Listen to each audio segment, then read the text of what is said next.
Welcome back, everybody. The reason why I'm making today's video is I've had a lot of people ask me about a specific company in the stock market. I posted a video a few weeks ago talking about how copper is going to have a massive bull run, but it was a short. I didn't really expand on that video. And then I got some comments and some messages asking me to cover a company that another YouTuber talks about. And so I was unfamiliar with the YouTuber. When I searched the company, I seen a entire playlist of this company.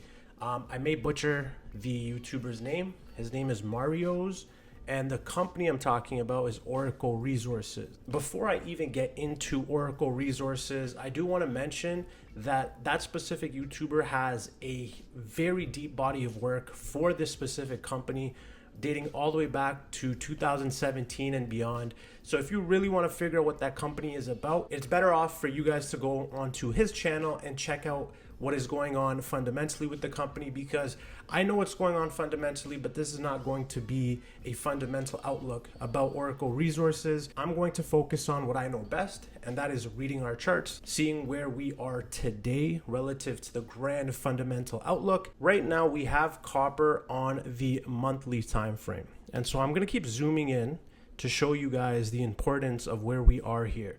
So right here, you can see that this chart goes all the way down to the 1990s. So during that time, we actually had very consistent price action that traded within this channel. And more recently, you could see we finally broke out of this top level of resistance. And that's what really brought my attention over to the copper thesis. I know that there's always fundamental frameworks out there. We talk about AI infrastructure, we talk about electrification, we talk about how much more copper we need, how much copper we don't have, and how long it takes for copper to come to market. So with all these overhead tailwinds, I started looking at copper. I seen the chart for copper, and I really liked what I was seeing. In comparison, if we look at gold and silver have also been going up, but they have not had the run that copper had. Gold has clearly seen a drop off, and silver has seen a drop off, whereas copper is actually flirting with all-time highs as I am recording this video. So I'm going to zoom this in now to our daily time frame, and with that as well, I'm going to add in our SMAs. And so just let's focus on this immediate price action. Do not worry about those lines. But if we look at the health of this move right now, we are above all four of our SMAs. We got a very beautiful back test here on our 50 and our we got a beautiful test here on our 50-day SMA. And so this has been acting as support for us, and I expect it to continue to act as support as we start to chug away. And so as you can see right here, we did actually hit all-time highs a few days ago, and I hope that we can continue to retest those. And so when I was looking at copper, a lot of people were interested in two specific companies. So the first one, and I've done my research on these companies as well, but I want to focus here on the chart. So same thing we did with copper. I'm going to zoom this out onto the monthly. Don't mind any of the lines just yet. I'm also going to remove our SMAs just so our chart looks a little bit cleaner. Okay. So this is what I got on a month to month level. So obviously this chart's existence happened in 2008. But we really started seeing momentum here in 2019 and on. And so what I noticed is this obviously becomes the anomaly. This becomes the part where we blew off, we returned all of our gains, and now we have reset, and now we are starting our next run up. And the only way you have a next run up is if there's something for this to run. And with this specific company, I saw that the financing was reached. I saw that political environments in Mexico have tamed. I know there's less cartel impacting what happens in economics, and now there's a lot more initiative to help homegrown businesses succeed in Mexico. On top of that, if we look at the tailwinds of what's going on with copper, this junior exploration company has the potential to not only be a strong buyout candidate, but in today's market, it could even go at a premium price because of the value. And I know that when you sell a junior exploration company, you are not going to get the actual worth of the company. It will get sold at a discount based on an average price of copper for maybe a few years.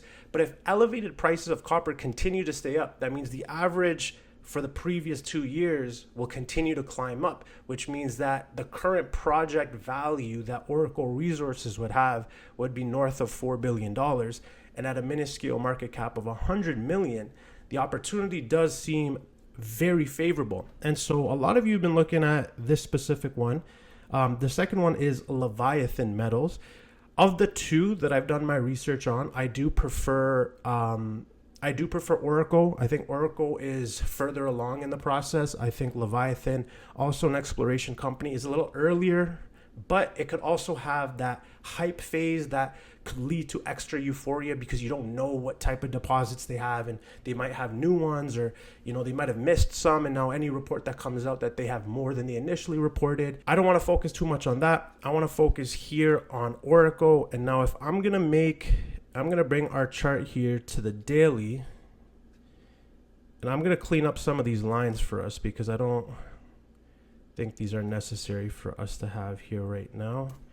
So I'm going to keep this bottom line, and I'm going to get rid of these two right here. Okay.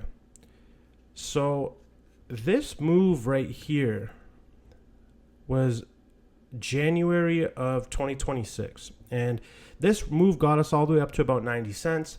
And we ran all the way up from about mid 25 cents all the way up. What happened there? We secured some financing as a company. The outlook looked more bullish.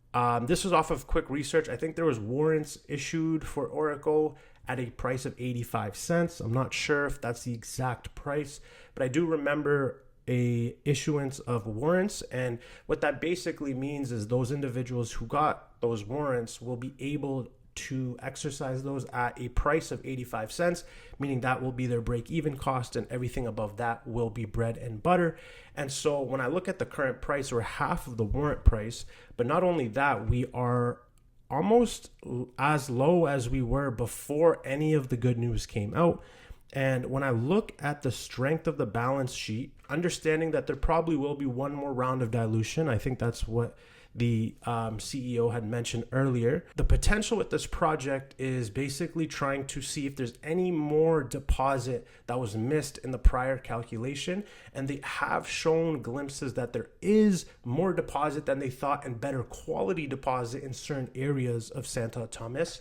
And so when I look at the price here for Oroco at 42 cents, market cap here of 136 million Canadian. Remember, the $4 billion outlook at a $6 copper price is in USD. So I'm in Canada, so 130 million. So whatever that comes out to, call it 100 million USD is what this company trades at, a fraction of the project price. And the beautiful part about this chart is the setup of our lines. Those of you who have been watching my videos for years know I am a huge believer on the orientation of these lines. And what that means is when your red line is at the top, when your blue line is then after, then green, then yellow, that means you have the most favorable setup to the upside, meaning that when the price is down below all four of those lines, there is a lot of room for this price to run to then reshape the orientation of those lines. Because when you sell a stock, you ideally sell when these lines are flipped. When the red is at the bottom, then it's the blue, then it's the green, and then it's the yellow. And I'll show you what I mean just quick. And so when we see the structure here, you see the yellow at the top, then the green, then the blue, then the red. This was the expansion phase. And so before the expansion phase, you had the accumulation phase when the lines are kind of what I was saying before. You got the red on top, then the blue, then the green, then the yellow, then the price. So that was the buy. And then when you see the full flip of the lines and then the expansion like we see right here is usually when you get a good time to sell. Obviously, you don't know when the top is. You can't time it. Sometimes you might sell too early and it'll continue to run. Again, the structure of the lines is exactly what we were looking for. The price was below. This is a great entry point. And now we just sit back and wait. We're in the waiting zone here. This could take a little while, take a couple weeks, could take a month or two to start to kind of flip out. And I do expect to see a shorter term run here at some point. Just some sort of sympathy bounce, not something that will be sustained. I think we'll see maybe some sort of press release that will shoot the price up, that will kind of shift these lines up this other direction, and then we might start to trade sideways again a little bit more, because we know that the only time that this can get sold is after April of 2027. Obviously, I haven't been familiar with Oroco prior to this, but looking at it now at the price that I'm seeing it, it looks like a very attractive price. And so a disclaimer, I do own Oroco Resources now. I do not own Leviathan. And I actually do really like the Oroco story. I do see them posting a lot more on Twitter, trying to be more engaged. I've also followed up on a lot of their press releases just to see and monitor the continued progress that these guys have. They've hired a new CEO, so they're doing a lot of back-end stuff, and I know the CEO is better adapted with equity markets, which might make it easier for him to tap into his network to maybe now get a deal going and maybe get a little bit more premium on the price of the project, which then would help the shareholders.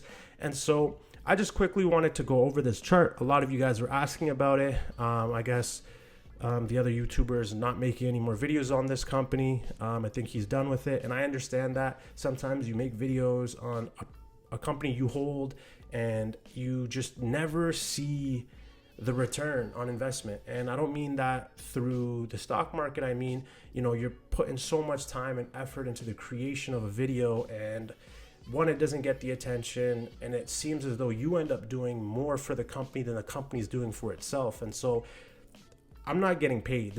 I'm going to put this video up. I'm not going to make $1 on this video. And so the promotion that I'm giving for this company, someone on payroll should probably be doing, but I'm doing this out of the goodness of my heart. I love doing this. I love looking at charts, and I love discussing opportunities that are present here on the market. And so if there are other junior exploration companies or other copper investments that you guys are in and you guys want me to look at, I actually would love to.